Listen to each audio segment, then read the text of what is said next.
ओम नमो भगवते वासुदेवाय नमः। स्वागत है आप सभी के अपने YouTube channel Hariom Sharma money tips पर। पौष मास के 27वें अध्याय की कथा। प्राचीन समय की बात है, एक नगर में धर्मदत्त नाम का अत्यंत धनी व्यापारी रहता था। उसके पास धन, वैभव और प्रतिष्ठा सब कुछ थी, परंतु उसके मन में दया और संयम का अभाव था। वह पौष मास को साधारण महीना समझकर ना तो व्रत रखता और ना ही दान पुण्य करता था। और महीनों में तो वह पूजा पाठ करता, दान पुण्य करता था, लेकिन पौष मास के महीने में वह पूजा पाठ नहीं करता था, ना ही दान पुण्य करता था। काफ़ी लोग ऐसे होते हैं जो पौष के महीने को साधारण समझते हैं। वो समझते हैं कि इस महीने की कोई महिमा ही नहीं है, लेकिन इस महीने की बहुत महिमा है। अगर पूरे नियम के साथ में इस महीने में भगवान की पूजा की जाए तो व्यक्ति की हर मनोकामना पूरी हो जाती है। जो भी परेशानी जीवन में आ रही हैं, समस्याएं आ रही हैं, सारी समस्याएं दूर हो जाती हैं। भगवान प्रसन्न होकर के मनवांछित फल प्रदान करते हैं। उसी नगर में एक हरिभक्त नाम का एक निर्धन ब्राह्मण रहता था।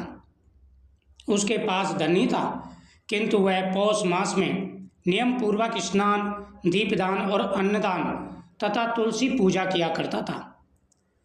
ठंड के कारण उसे कष्ट अवश्य होता, पर वह प्रसन्न मन से भगवान विष्णु का स्मरण किया करता था।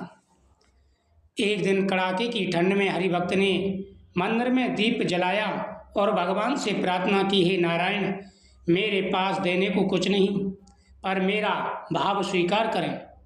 मेरे पास तो सिर्फ एक दीपक है जिसे मैं आपके सामने जला रहा हूँ। हे ईश्वर, इसे आप स्वीकार करें। ये पुष्प हैं जो मैं आपको समर्पित कर रहा हूँ। हे प्रभु, आप इन पुष्पों को स्वीकार करें। इस प्रकार वह नियम के साथ में भगवान की पूजा करता था। कुछ समय के बाद में एक दिन एक रात को धर्मदत्त को स्वप्न में भगवान ने साधु के रूप में दर्शन दिए और कहा, धन का अहंकार त्यागो। पौष मास में जो व्यक्ति श्रद्धा से व्रत, दान और सेवा करता है वही सच्चा धनवान है। हे धर्मदत्त, तुम्हारे पिछले कर्मों के कारण मैंने तुम्हें इतना धन दिया, लेकिन इस जीवन में तुमने कोई भी धर्म का कार्य नहीं किया। जो धन का तुम्हारा अभिमान है वह तुम्हारे धन को नष्ट कर सकता है। इसलिए इस अहंकार को छोड़ करके भगवान की पूजा पर ध्यान दो। साथ ही गरीबों के लिए दान पुण्य करो। पौष मास में दान पुण्य करो, इससे तुम्हारा जीवन सार्थक होगा। इस प्रकार भगवान ने उसे समझाया। पौष मास में किया गया एक दीपदान, एक अन्नदान और संयम जीवन के अनेक दोषों को शांत कर देता है। धर्मदत्त को अपनी भूल का एहसास हुआ। उसने उसी दिन से पौष मास में गरीबों को वस्त्र, अन्न और घी का दान, तुलसी पूजा और विष्णु भगवान का स्मरण तथा कथाओं का श्रवण करना प्रारंभ कर दिया। कुछ समय बाद उसके जीवन में रोग, कलह और भय समाप्त हो गई। उसके घर में शांति और समृद्धि आ गई। जो भी सच्चे मन से भगवान की पूजा करते हैं उनके जीवन में कभी कोई कष्ट नहीं आता। 12 महीने में जो महत्व होते हैं, सब महीने का अपना अलग अलग महत्व है।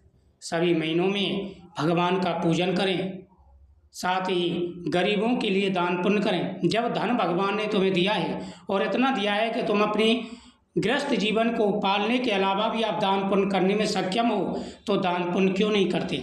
धन साथ जाने वाला नहीं है, साथ तो किया गया कर्म ही, अच्छा और बुरा कर्म ही साथ जाता है। अगर अच्छा करोगे तो धन, दौलत, शोहरत सब यहीं रह जाएगा, लेकिन जो पुण्य है वो सारथी बन करके, तुम्हारा साथी बन करके साथ चलेगा। पौष मास में धन नहीं, भाव और श्रद्धा प्रदान होती हैं। छोटा सा दान भी यदि सच्चे मन से किया जाए तो महान फल देता है। पौष मास की अनंत महिमा है। जो भी सच्चे मन से इस महीने में भगवान का पूजन करते हैं उनके जीवन में कभी कोई कष्ट नहीं आता। पूरी श्रद्धा भाव के साथ में इस महीने में भगवान विष्णु का पूजन करें, मंत्रों का जाप करें, आपकी हर मनोकामना पूरी होगी। और जो भी परेशानी जीवन में आ रही हैं, सारी परेशानियों का अंत होगा।